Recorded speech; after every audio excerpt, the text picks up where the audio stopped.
Hello everyone, তোমাদের আগের ভিডিওতেই বলেছিলাম যে আমরা কাশ্মীরে পৌঁছে এই মামাদের বাড়িতেই রাত্রে ডিনার করার জন্য যাব।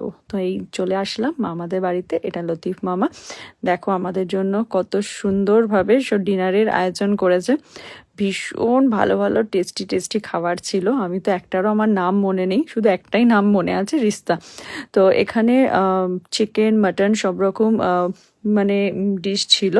ভীষণ ভালো ভালো মানে খেতে। তো আমরা তো রাত্রে মানে সারাদিন জার্নি করে গিয়ে না রাত্রে আর খেতে পারিনি। তো সবাই মিলে দেখো, ছেলেরা এক সাইডে একটা থালায় নিয়েছিল, আমরা সব মেয়েরা মিলে একটা থালায় নিয়েছিলাম এই ভাত।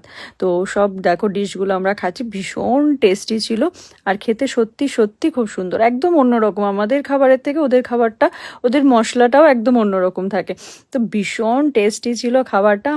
বাট আমাদের খুব কষ্ট হয়েছে, কারণ আমি তো এই টাইপের খাবার খাইনি। তো খুব কষ্ট করে অল্প একটুখানি খেয়ে আমরা রাত্রে বেরিয়ে এসেছিলাম।